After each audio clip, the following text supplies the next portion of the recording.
Assalamualaikum warahmatullahi wabarakatuh. Saya Florencia Hardisa Putri. Saya adalah guru di SMK Kesehatan Proskill Indonesia Pekanbaru dengan kompetensi asisten keperawatan. Sekaligus saya sebagai mahasiswa PPG dalam jabatan kategori 2 tahun 2022 di LPTK Universitas Muhammadiyah Jember. Pada hari ini, Selasa 13 Desember tahun 2022, saya akan melakukan praktek pembelajaran untuk memenuhi ujian kinerja PPG dalam jabatan kategori 2 tahun 2022 di SMK Kesehatan Proskill Indonesia, kelas 11 asisten keperawatan dengan model pembelajaran Problem Based Learning atau PBL dengan materi ajarnya adalah pemeriksaan tingkat kesadaran menggunakan skala GCS. Berikut adalah video pembelajaran. Assalamualaikum. Oke, selamat siang anak-anak ibu semua. Oke, apa kabar hari ini? Sehat? Kemarin siapa Afni sakit? Udah sembuh nak? Sudah. Kemarin sakit apa? Panas, demam ya, karena perubahan cuaca. Oke anak-anak ibu semua, ketemu lagi kita di pembelajaran kebutuhan dasar manusia. Seperti yang sudah ibu sampaikan di minggu lalu, hari ini jamnya kita produktif keperawatan ya.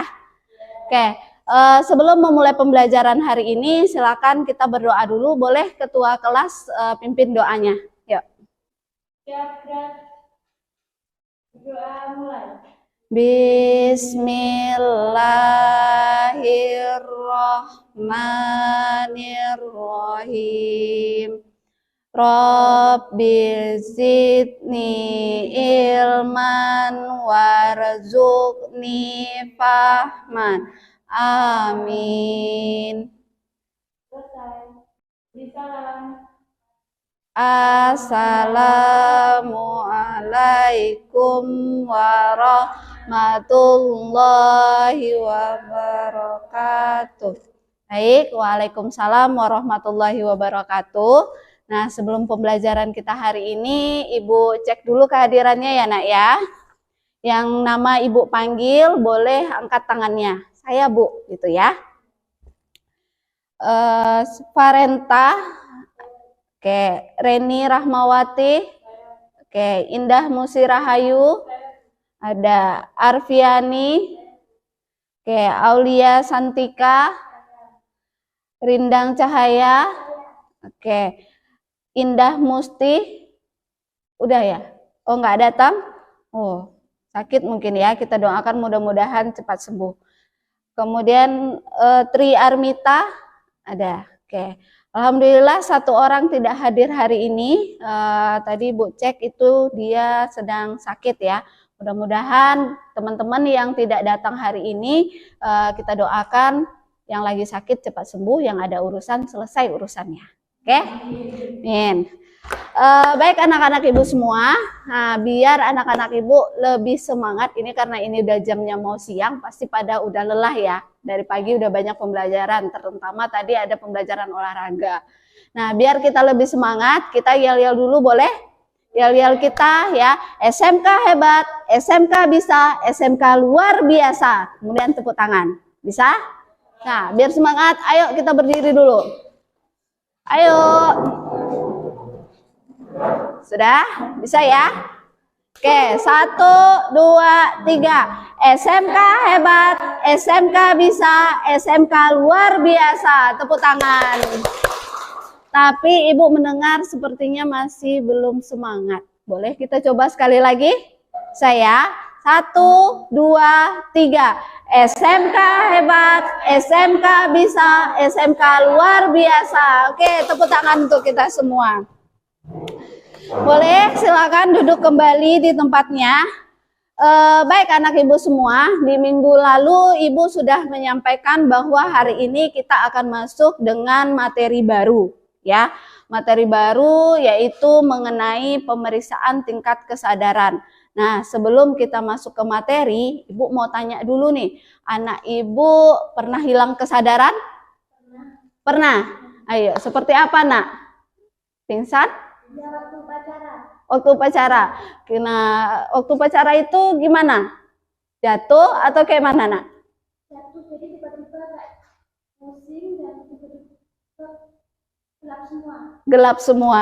Nah, waktu anak ibu tidak sadarkan diri, ada yang lain? Ada yang pernah mengalaminya? Enggak. Atau pernah melihat orang yang nggak sadar?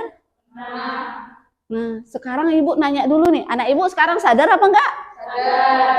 Ada yang nggak sadar? Ini kenapa kok ngantuk dari tadi? Sepertinya udah mulai hilang kesadaran nih. Sadar ya, Nak? Oke. Tadi anak ibu udah nyampein dia pernah hilang kesadaran atau pingsan pas waktu upacara. Nah, kira-kira menurut anak ibu gimana kita bisa mengetahui orang itu sadar apa enggak? Hah? Angkat tangan dong, Nak. Ya. Tidak bereaksi saat apa? Oke, saat dipanggil dia nggak bereaksi. Ada lagi contohnya, Nak? Yang lain? Ayo, hilang ya. Oke, udah benar ya, Nak ya. Terima kasih anak ibu. Jadi pada saat dia hilang kesadaran, ketika kita panggil dia nggak nyaut. Contohnya siapa? Mana Arfiani? Ya, Arfiani. Arfiani, sini, diem aja. Atau mungkin ada lagi contoh yang lain, seperti apa? Nah, anak ibu tidur? Ada pernah tidur? Pernah tidur? Pernah. Nah, kalau misalnya tidur, apa ciri-ciri orang tidur? Merem. Nah, merem atau matanya tertutup. Nah, kalau pada mata tertutup itu sadar apa enggak? Nah, jadi salah satu ciri-cirinya orang yang enggak sadar seperti apa? Merem atau matanya tertutup. Nah, itu dia ya, Nak ya. Jadi, hari ini kita akan mempelajari bagaimana kita bisa mengetahui orang itu sadar atau tidak. Nah, sebagai seorang yang tenaga kesehatan, anak ibu semua ini yang mau jadi keperawatan kan? Menjadi seorang perawat. Nah, nanti di rumah sakit anak ibu akan mempraktekkan. Tentu anak ibu harus tahu dulu, mengetahui itu pasiennya kita sadar atau tidak, ya. Jadi itulah supaya kita mempelajari mengenai pemeriksaan tingkat kesadaran dengan menggunakan skala GCS. Oke, silakan diperhatikan dulu di PPT Ibu. Oke. Nah, adapun kompetensi dasar yang akan kita pelajari hari ini adalah ini dia ya, menganalisis tingkat kesadaran pasien dengan indikatornya yaitu adalah menelaah bagaimana sih tingkat kesadaran itu, kemudian mendiagnosa berapa sih nilai tingkat kesadaran per orangnya. Kemudian nanti anak ibu juga akan mempraktekkan bagaimana melakukan pemeriksaan tingkat kesadaran kepada pasien. Jadi nanti anak ibu akan sekaligus mempraktekkan dengan teman-temannya untuk mengetahui berapa sih tingkat kesadaran dari pasien itu. Kemudian nanti mulai dari nyiapin alatnya sampai nanti mendemonstrasikannya ya. Nah, kemudian untuk tujuan pembelajarannya yaitu nanti ibu akan berikan sebuah wacana atau sebuah kasus dan juga tayangan video. Anak ibu akan menganalisis apa sih konsep tingkat kesadaran dengan menggunakan GCS. Kemudian nanti anak ibu akan berdiskusi dengan kelompoknya apa itu indikasi dalam pemeriksaan GCS itu. Jadi untuk apa sih kita melakukan pemeriksaan GCS? Kemudian nanti menentukan teknik yang dipakai dalam pemeriksaan tingkat kesadaran. Kemudian nanti anak ibu nanti akan merangkum sebuah SOP dalam pemeriksaan tingkat kesadaran dengan menggunakan GCS. Dan nanti terakhir baru dipraktekkan. Oke, untuk KD dan tujuan pembelajarannya ada yang mau ditanyakan? Tidak? Oke. Untuk model pembelajaran kita hari ini, Nak, kita masih menggunakan model pembelajaran PBL atau sebuah kasus. Jadi anak ibu nanti akan menganalisa ini kasus. Nah, kemudian nanti anak ibu akan berdiskusi dengan kelompok. Jadi nanti selama pembelajaran, Ibu nanti akan mengambil 3 penilaian. Yang pertama itu ada penilaian pengetahuan, nanti Ibu akan berikan sebuah soal, nanti yang akan anak Ibu kerjakan di akhir pembelajaran. Kemudian nanti anak Ibu akan mengambil nilai keterampilan bagaimana anak Ibu mempraktekkan pemeriksaan tingkat kesadaran, dan selama proses pembelajaran Ibu akan mengambil nilai sikap. Ya, boleh anak Ibu, itu ada sampah sepertinya mengganggu pemandangan sebelum kita mulai pembelajaran, boleh? Silakan dibuang dulu sampahnya.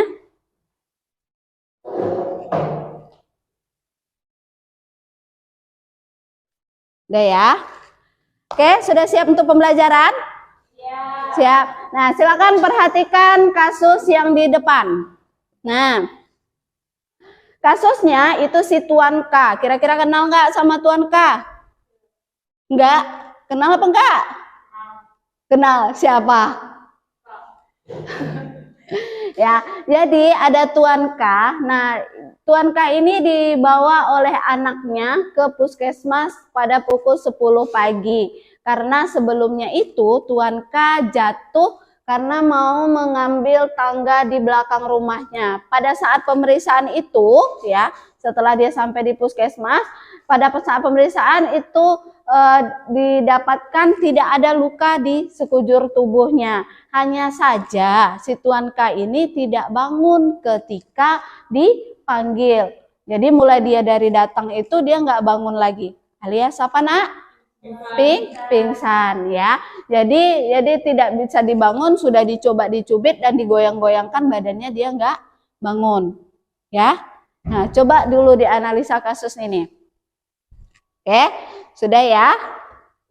Nah, kira-kira dari kasus ini apa yang muncul pertanyaan bagi anak Ibu semua? Boleh angkat tangan? Siapa ya? Boleh duluan? Kenapa bisa nggak bangun? Boleh silakan langsung tulis nak di depan. Ayo. Terus siapa lagi nak?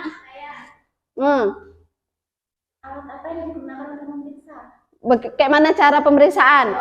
Boleh silakan ditulis di depan nak. Ayo maju ke depan. Siapa lagi nak? Apa tindakan yang dilakukan perawat? Apa tindakan yang dilakukan perawat? Boleh, karena kita mau jadi asisten perawat ya. Boleh silakan ditulis di depan. Spidolnya ini bisa nggak ya?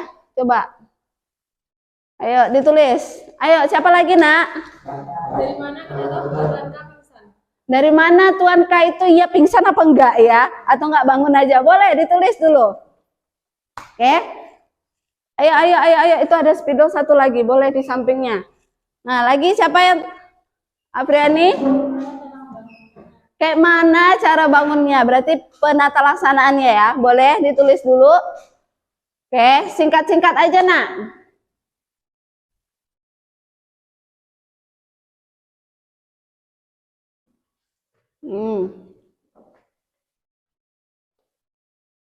Yang udah boleh langsung duduk ya. Nah, ini cuman makasih ya anak Ibu. Nah, ini hanya ada 5 pertanyaan. Tentu dari 5 ini cukup mewakili pertanyaan dari anak Ibu semua? Cukup? Cukup? Suaranya kurang keras, nah cukup nak? Cukup ya. Jadi ini baru 5 pertanyaan yang mungkin terpikir oleh anak Ibu dari si kasus Tuan K. Nah sekarang dari ini kan pertanyaan-pertanyaan ini jadi masalah nggak? Masalah ya. Jadi nanti dari boleh anak Ibu catat itu pertanyaan dan boleh ditambahkan. Nanti anak Ibu silahkan sekarang berdiskusi dengan kelompoknya masing-masing untuk menjawab pertanyaan-pertanyaan yang sudah terpikir oleh anak Ibu semua. Nah, sekarang sudah duduk per kelompoknya? Sudah. Nah, anak Ibu nanti akan berdiskusi berkelompok, boleh dipakai buku literaturnya atau mungkin boleh browsing dari internet ya. Nah, untuk membantu anak Ibu diskusi menjawab pertanyaan tadi, silakan diperhatikan video pembelajaran ini ya. Tingkat kesadaran dibagi dalam beberapa tingkatan. Yang pertama, kognitif, apatis, delirium, somnolen, sopor, dan koma. Tingkat kesadaran kompos mentis atau konsius adalah kesadaran normal sadar sepenuhnya dapat menjawab semua pertanyaan tentang keadaan sekelilingnya. Pada kriteria respon suara, skor 5 bila pasien mampu menyebut nama, tempat, dan waktu. Skor 4 bila orientasi tidak baik tapi komunikasi jelas. Skor 3 bila ada kata-kata dengan jelas dan bentuk kalimat. Skor 2 bila pasien hanya mengerang. Skor 1 bila tidak ada suara dan tanpa faktor pengganggu. Dan non-testable bila ada faktor penghalang komunikasi. Kriteria respon gerak, skor 6 bila mematuhi dua perintah berbeda, skor 5 bila mengangkat tangan di atas clavicula pada rangsangan kepala dan leher, skor 4 bila gerakan fleksi normal, skor 3 bila gerakan fleksi abnormal, skor 2 bila ekstensi siku lengan, skor 1 bila tidak ada gerakan tanpa faktor gangguan, dan non-testable bila ada paralisis atau faktor penghambat lainnya. Lokasi pemberian stimulus tekan pada pemeriksaan GCS. Berbeda dari sebelumnya, pada awalnya stimulus diberikan dengan menekan di area sternum atau puting. Namun sekarang lokasi penekanan dilakukan pada bantalan kuku jari tangan atau kaki, cubitan pada otot trapesius, dan tekanan pada cekukan supraorbital. Sampai 15, kesadaran apatis 12-13, kesadaran delirium 10-11, kesadaran somnolen, nilai GCS 9-7, kesadaran sopor 4-8, dan kesadaran koma nilai GCS-nya 3. Nilai skala GCS menangani selanjutnya, perhitungan skill. Ini adalah sumber referensi dari materi yang disampaikan.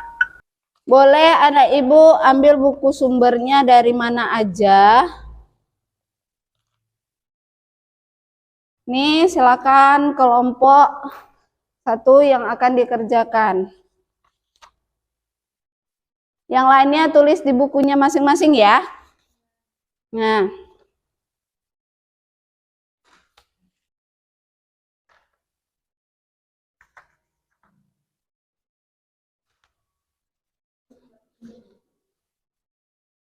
Ini nanti yang dipresentasikan ya. Oke, ini LKPD-nya. Nah, sekarang silakan anak ibu diskusi per kelompok, ditulis dulu nama kelompok dan nama anggotanya gitu ya. Ya, Pak Tekwan. Bagaimana cara pemeriksaan GCS? Ada 3 ya. Yang pertama dari mata, yang buka mata enggak. Yang kedua gerakan.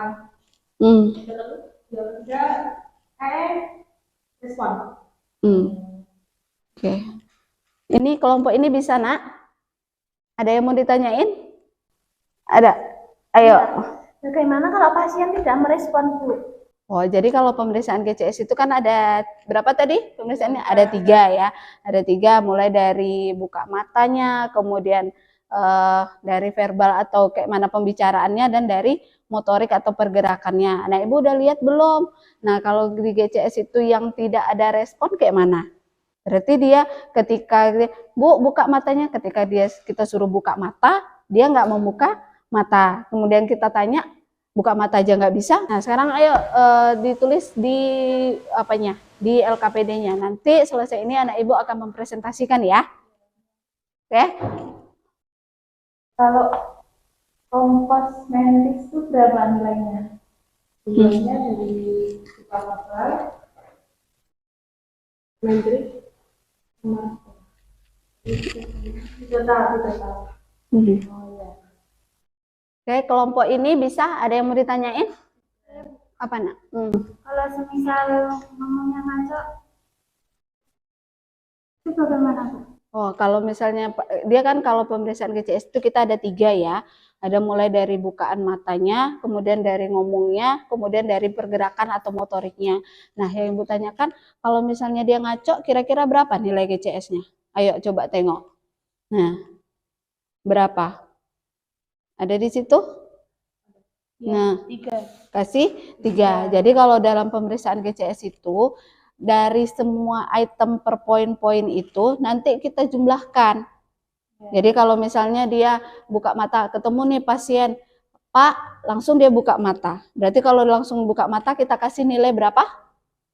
4. Langsung aja kita kasih nilai 4 ya. Berarti dia buka matanya secara spontan tanpa kita suruh. Tapi kalau misalnya ketemu pasien, Pak buka matanya, tapi dia nggak buka mata, terus nanti kita akan coba pakai sentuhan ya. Kalau nggak bisa juga pakai sentuhan, pasti nanti dikasih rangsangan ya, nyeri. Rangsangan nyeri itu seperti apa? Kita kasih cubitan, coba dicubit. Kalau biasanya kalau kita dicubit kayak mana? Sakit. Kalau sakit itu kita pasti menghindar. Ya kan? Kita pasti kalau misalnya dicubit di sini up gitu, pasti ada refleks. Jadi kalau pada pasien yang memang sudah dikasih cubitan tidak ada buka mata juga, kira-kira berapa nilainya? 1. Ya. Jadi silakan kelompok ini diskusikan dan siapkan nanti untuk presentasi kelompok. Saya? Oke, lanjut.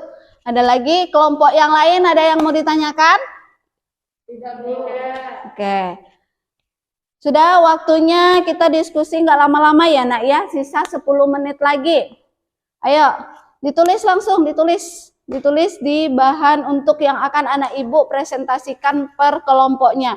Sekaligus nanti anak ibu silakan bagi siapa yang akan mempresentasikan, siapa yang jadi moderatornya, dan siapa yang nanti notulen yang akan menulis apa yang disampaikan oleh teman-temannya atau notulennya ya. Nanti laporan diskusinya akan nanti ibu kumpulkan. Oke, bisa ya nak? Sudah selesai nak?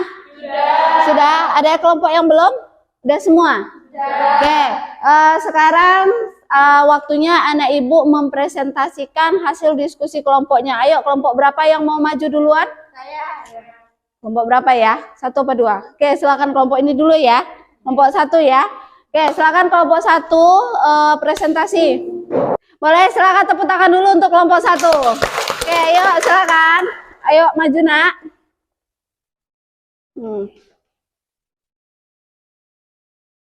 Ayo silakan kelompok 1 untuk mempresentasikannya. Assalamualaikum warahmatullahi wabarakatuh. Waalaikumsalam warahmatullahi wabarakatuh. Kami dari kelompok 1 di sini kami akan mempresentasikan hasil diskusi kami.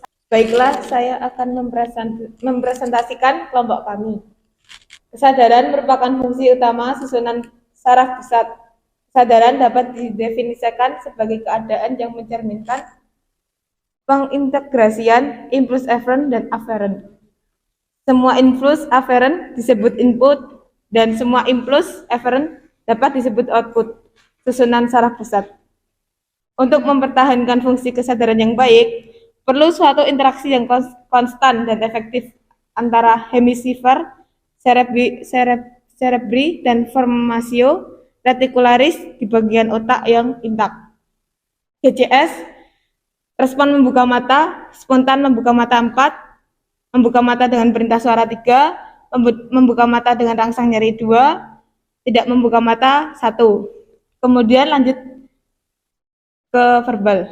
Berorientasi baik 5, bingung, bicara kacau 4, kata-kata tidak sesuai atau tidak tepat 3, mengarang 2, tidak bersuara 1. Kemudian lanjut respon motorik.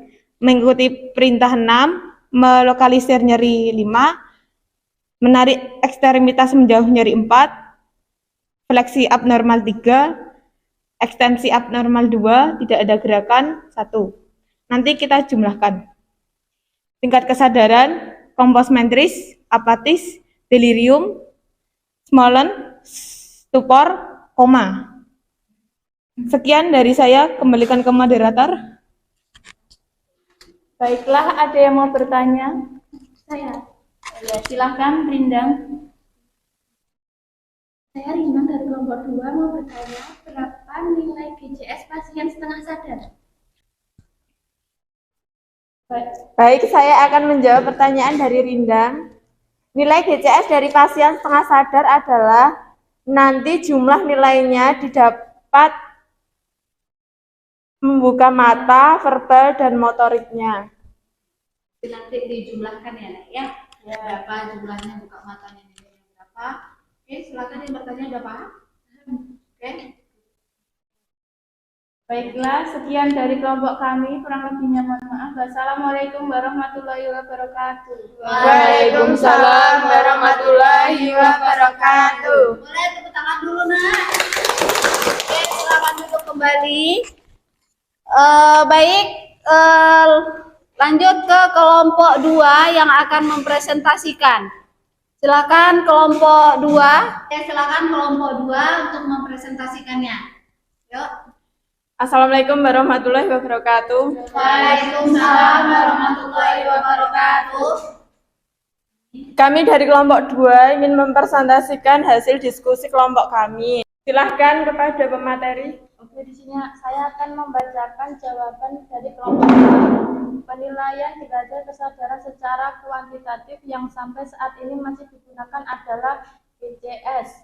Adalah suatu skala neurologik dipakai untuk penilaian secara objektif. Derajat kesadaran secara GCS pertama kali diperkenalkan pada tahun 1974 oleh Graham Tasdal dan Brian Dennett. GCS terdiri dari 3 pemeriksaan, yaitu penilaian respon membuka mata, respon motorik terbaik, motorik respon, dan respon verbal terbaik. Sekian dari jawaban kami.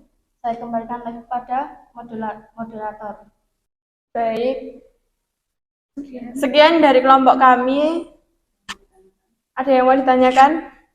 Ya. Ada. Oke, kalau nggak ada boleh tutup.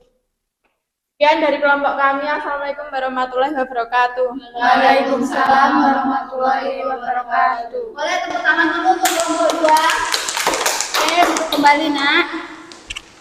Oke, Anak Ibu, kita sudah selesai diskusi ya. Nah, dari hasil diskusi tadi, di sini Ibu hanya menguatkan materi saja mengenai proses pemeriksaan tingkat kesadaran dengan menggunakan GCS. Jadi, GCS itu adalah sebenarnya nama tokoh ya, nama orang yang menemukan cara pemeriksaan tingkat kesadaran itu. Ada 3 item yang akan kita lakukan pemeriksaannya. Yang pertama apa tadi? Membuka mata. Kemudian yang kedua, respon verbal, dan yang ketiga itu adalah motorik. Jadi pada pembukaan mata itu nilai maksimalnya ada berapa, Nak? 4. Kemudian pada verbal berapa? 5. Dan pada motorik itu ada 6. Jadi kalau kita nanti ketemu sama pasien mungkin di rumah sakit pada saat anak ibu praktek atau berdinas, nanti ketemu pasien yang tidak sadar, anak ibu harus periksa berapa sih tingkat kesadarannya. Ya, ada 3 item itu. Misal dia membuka mata dengan spontan, berarti kita kasih nilainya 4. Kalau dia nggak buka mata, sudah dilakukan dipanggil, kemudian dicubit juga nggak buka mata, berarti kita kasih nilainya 1. Kalau 1 itu apa, Nak? Nggak ada? Oke, tidak ada respon. Bisa dipahami? Bisa. Jadi dari 3 item itu nanti kita jumlahkan. Buka matanya dapatnya nilai 3 misalnya kan. Kalau verbalnya dapat nilainya 4. Kalau di motoriknya dapat nilai 3. Berarti berapa jumlahnya? 10. Nah, berarti tingkat kesadarannya berada pada nilai 10. Nah, nanti kita kategorikan lagi. Nilai 10 itu di kategori mana? Apakah dia di kompos mentis, delirium, apatis, somnolens, stopor, atau di koma? Ya, bisa dipahami? Bisa. Oke, ada yang mau ditanyakan, Nak? Tidak? Paham semua ya? Paham. Oke, biar lebih semangat lagi anak ibu, boleh tepuk tangan untuk kita semua. Nah, baik, kita sudah selesai melakukan pembelajaran. Nah, sekarang ibu mau memberikan analisa. Nah, kira-kira dari proses pembelajaran hari ini anak ibu gimana? Senang? Senang ya? Dapat pembelajaran baru ya? Ya. Ada yang masih nggak semangat? Semangat semua? Capek? Oke ya, sebentar lagi kita selesai. Oke, baik, untuk selanjutnya ya, nah ibu ya, seperti biasa Nah, tadi anak ibu sudah melakukan presentasi, sudah browsing, sudah. Kemudian, nah sekarang kita akan masuk ke penilaian secara pengetahuan. Ibu nanti akan berikan soal. Nah, boleh sekarang kumpulkan dulu LKPD-nya mana? Boleh? Sudah selesai? Berdiri nak, ayo kumpulkan. Nah, kelompok 1, kelompok 2 udah. Oke. Nah, sekarang ibu akan bagikan soal. Silakan anak ibu nantikan langsung ditulis di sini ya. Soal jawabannya, soalnya ada 10 yaitu pilihan ganda. Boleh disimpan dulu buku, handphonenya disimpan. Ya, ini ibu bagikan. Ya. Oke. Sudah, ini simpan dulu nak. Oh, belum. Udah. Nah, bukunya ditutup. Nah, ini adalah tes. Jadi kalau dites berarti anak ibu nggak boleh curang ya. Tolong lakukan dengan jujur. Nah, silakan ditulis dulu nama kelas. Untuk tesnya ibu kasih waktu selama 10 menit. Nanti 10 menit silakan dikumpulkan. Tolong jujur dalam melakukan tes. Oh, kurang 1 belum? Ya. Nggak ada pulpennya. Aduh.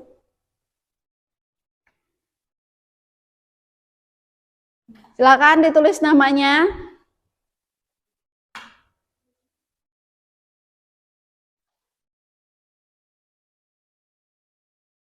Oke, silakan diperhatikan jawabannya ya nak ya.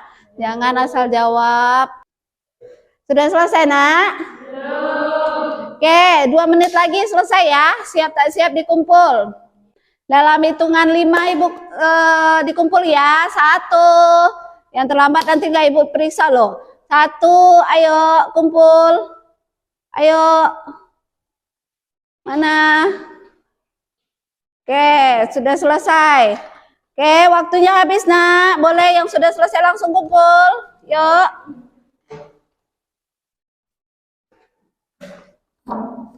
Nah, namanya udah ditulis? Sudah? Mana yang ini belum? Nah, ibu ini ayo, udah.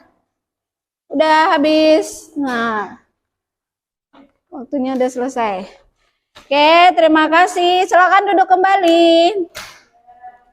Oke, anak ibu semua, alhamdulillah pembelajaran kita hari ini.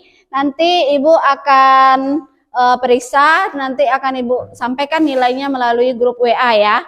Jadi bagi anak ibu yang nilai KKM kita berapa? 74. Jadi kalau yang nilainya nanti sudah melewati 74, itu sudah dinyatakan lulus. Tapi yang masih belum nanti silakan lakukan remedial. Ya, remedial apa? Nanti ibu akan berikan soal kembali. Oke, bisa? Oke, biar lebih semangat, tepuk tangan terakhir, tepuk tangan untuk kita semua. Nah, baik anak ibu, pembelajaran kita sudah selesai untuk hari ini. Alhamdulillah anak ibu sudah belajar tadi mengenai bagaimana pemeriksaan tingkat kesadaran menggunakan skala GCS. Nah, untuk pertemuan minggu depan kita akan membahas materi mengenai bagaimana praktek dari pemeriksaan GCS ini ya. Jadi nanti minggu depan kita akan belajarnya itu di labor. Nah, boleh terakhir anak ibu silakan ketua kelas pimpin doa untuk penutup belajar. Alhamdulillah ya. Oke, yuk.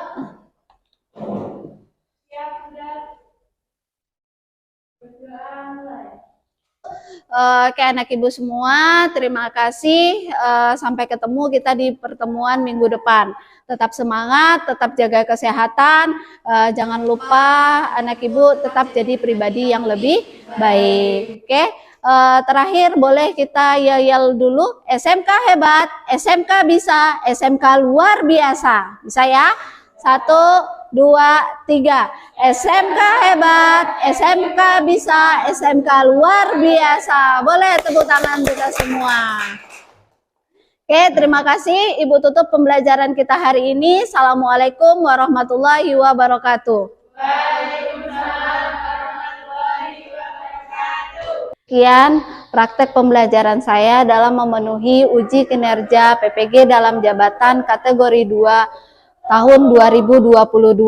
Terima kasih saya ucapkan kepada Kemendikbudristek yang telah memberikan beasiswa kepada saya dalam mengikuti program PPG ini. Terima kasih saya ucapkan kepada LPTK Universitas Muhammadiyah Jember. Terima kasih kepada dosen, pembimbing dan guru pamong. Terima kasih kepada teman-teman rekan sejawat. Terima kasih juga saya ucapkan kepada SMK Kesehatan Proskill Indonesia, kepala sekolah, guru-guru dan rekan-rekan sekalian yang telah membantu dan membimbing saya dalam mengikuti program PPG. Terakhir saya ucapkan terima kasih kepada keluarga besar yang telah memotivasi saya dan memberikan dukungan kepada saya untuk mengikuti program PPG ini. Sekian dari saya. Assalamualaikum warahmatullahi wabarakatuh.